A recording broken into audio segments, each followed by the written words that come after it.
good to see you again. And I know you want to begin by sending a message out to the Bradco clients. Yeah. So Terry, first thing, I'm glad you survived COVID. For those that don't know, I'm actually filming this on Thursday, the 24th of February, a monumental day in the high desert, what we call the Mojave River Valley.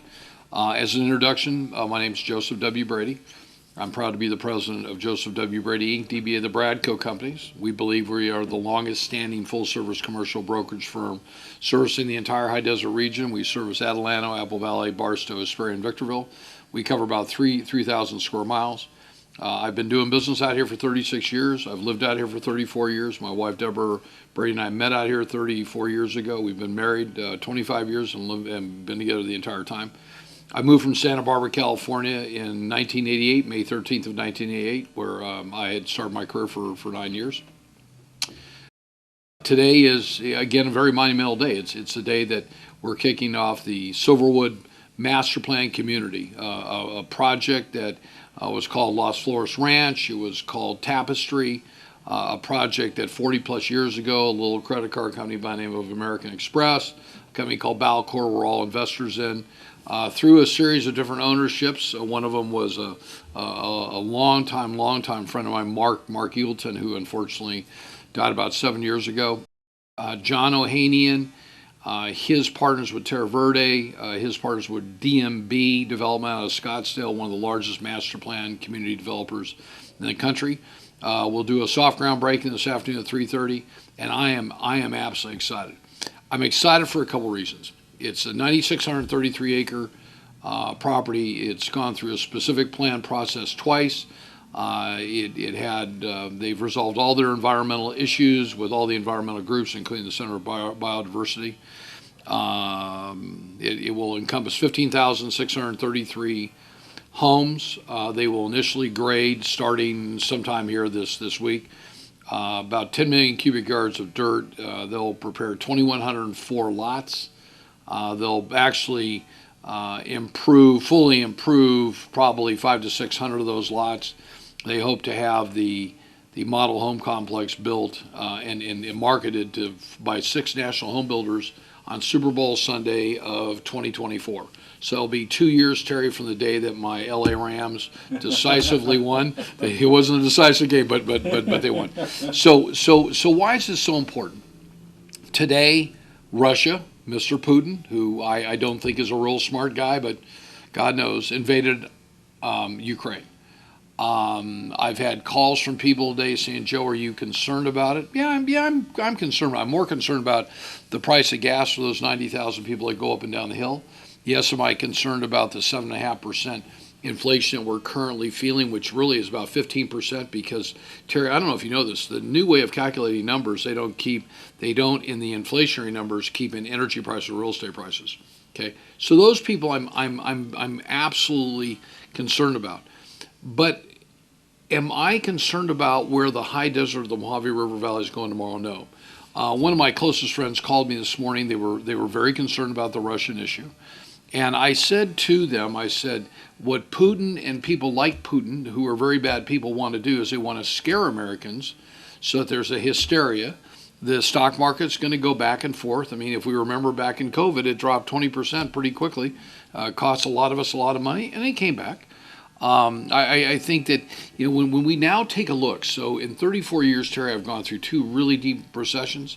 We have an economy up here that I think will rival a lot of other economies. We'll have some hiccups. There'll be some slowdowns. There'll be some recessions. But I don't think we're ever going to go through the day of the closing of George Air Force Base, on December 20th of 1992, that cost us, 10,000 jobs, 6,000 civilian and 6,000 military and 4,000 civilian. That was $1 billion debacle that impacted a region of 175,000 people. Today we have 475,000 people. I think the one thing that the region has to do and work on, and I'm going to continue to work on it because I'm not moving.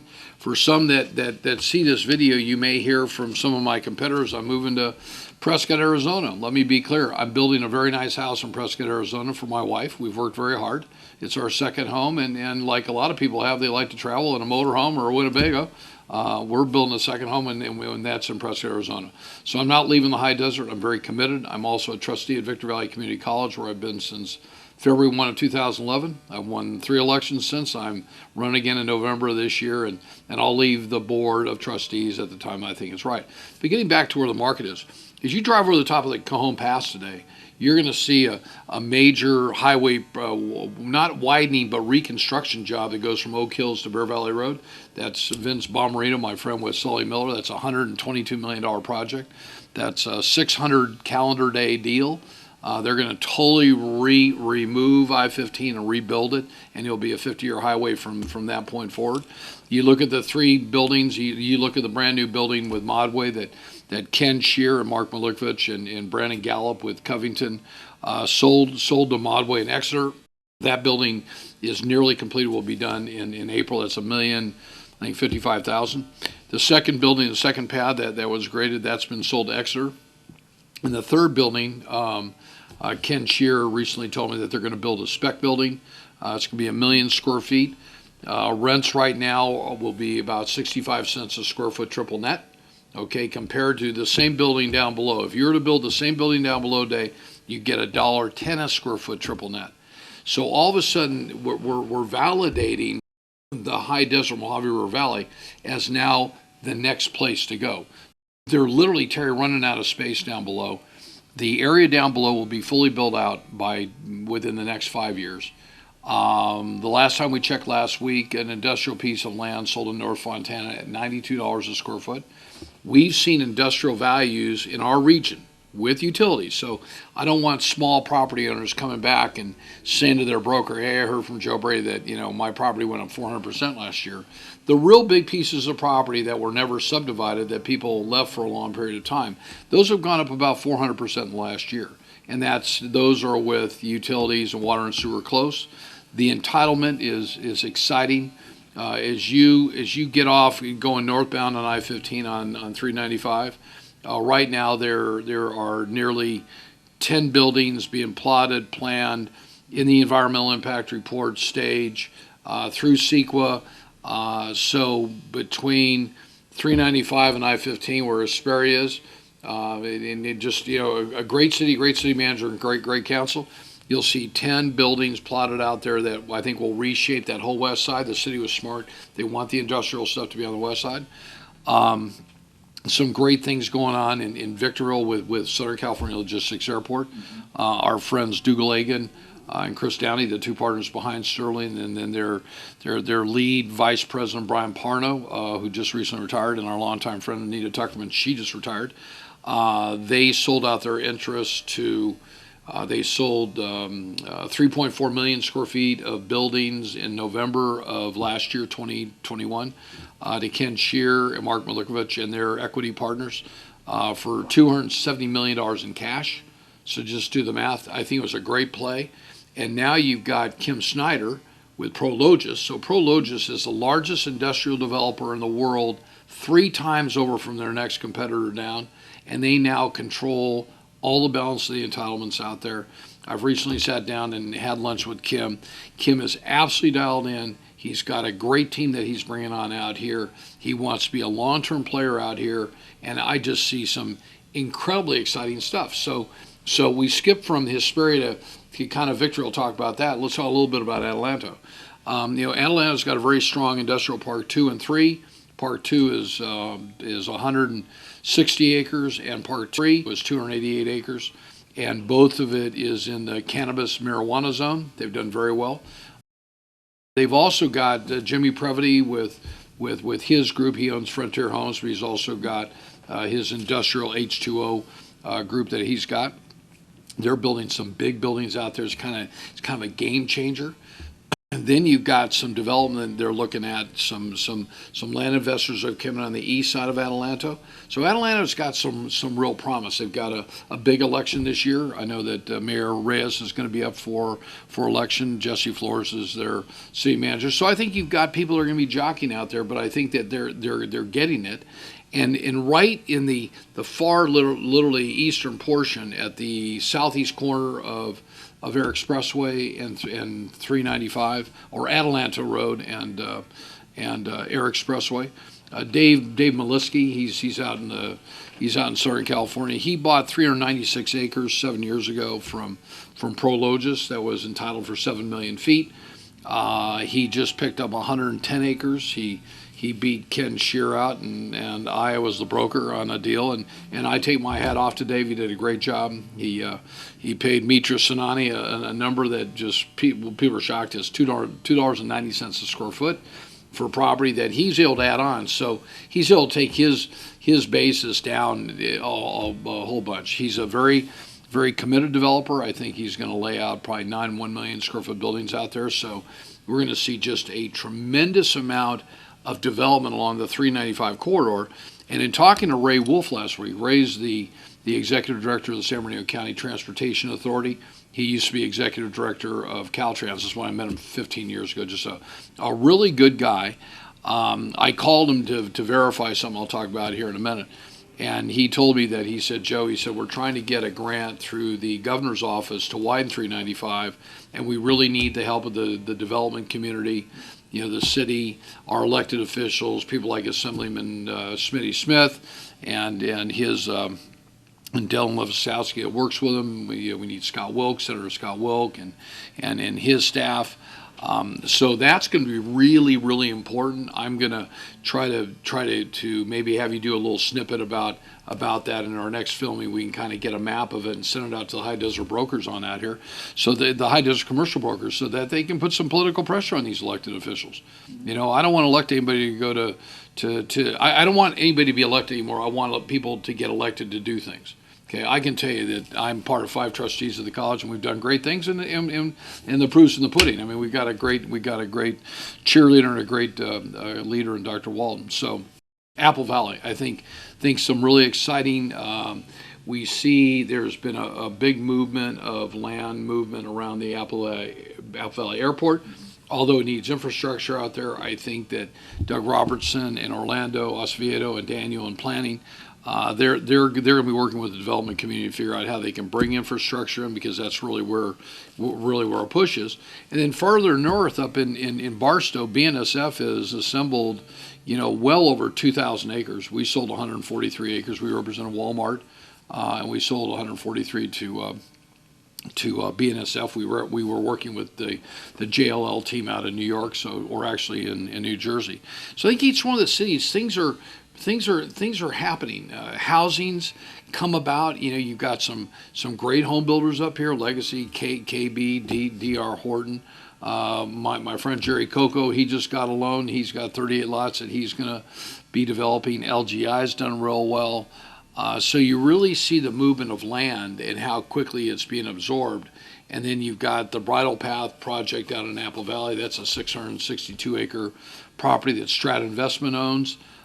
They are currently negotiating with a client that we're working with, 2 well-known industrial brokers out of Southern California, actually out of Ontario, for 1,102 homes out there.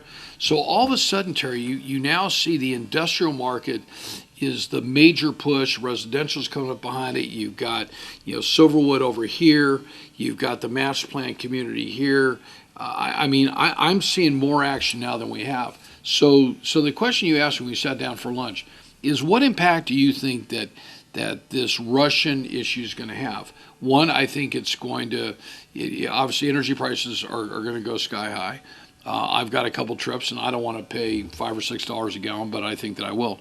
I really think that President Putin, I think he could. This could be the deal that takes him down. I think the Russian people will eventually revolt. I don't think the world's going to accept a bully anymore.